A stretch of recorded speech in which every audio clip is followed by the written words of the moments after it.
Leo nimeamka na kusikiliza wimbo wa taifa langu pendwa Tanzania. Nikasikiliza kwa umakini mashairi ya beti zake zote mbili, ala mahiri zisizoweza kutoka masikioni mwangu, na nikajikuta na tabasamu na kusema, nimezaliwa nchi nzuri sana, na kujisemea, asante Mungu kunifanya kuwa Mtanzania.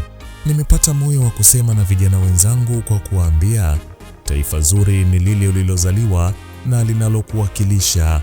Kama wewe unaishi Tanzania, basi taifa zuri kwako ni Tanzania, kwani ndilo linalokupa heshima ya utambulisho wa taifa wako. Kwetu wa Tanzania hakuna taifa bora kama la kwetu.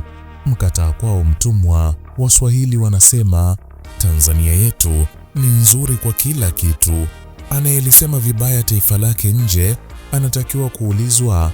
Akifanya vibaya nyumbani kwake, huwa watoto wake wanamsema kwa jirani. Kama sivyo, anatakiwa kujitafakari. Tanzania ni moja ya mataifa machache duniani ambayo mgeni akija hatamani kuondoka, na hata akiondoka anatamani kurudi. Waulize wacheza mpira wageni, watakwambia hiyo ni ishara ya baraka kwa familia iliyo bora. Tanzania ni nchi ya fursa. Usilalamike hauzioni, bali zitafute, utazipata. Hakuna atakayekuzuia kupambania ndoto zako ukiwa Tanzania, wala hautaona wakikushikia bunduki barabarani ukijitafutia.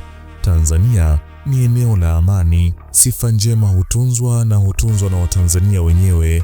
Ukiwa Mtanzania mwenye mapenzi mema na nchi yako, usiruhusu mtu mwingine haribu sifa hiyo mbele ya masikio na macho yako. Tuwakatae watu hao. Unajisikiaje kutembea kwenye ardhi ya Tanzania ambayo kila mahali unapoenda unakuta watu wakifurahia maisha? Kila mahali unajikuta mwenyeji na hakuna anayekutenga. Unajisikiaje kuitembea Tanzania ambayo hakuna sehemu utakutana na mitutu barabarani? Unajisikiaje kuishi Tanzania ambayo ni kisiwa cha fursa za kiuchumi?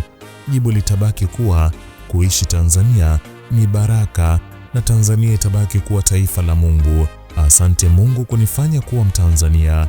Wabariki Watanzania wote na uwape moyo wa kuipenda zaidi Tanzania yao. Kisha mbariki rais wetu wa Tanzania Dr. Samia Suluhu Hassan pamoja na viongozi wote wanaoifanya Tanzania kuendelea kuwa salama.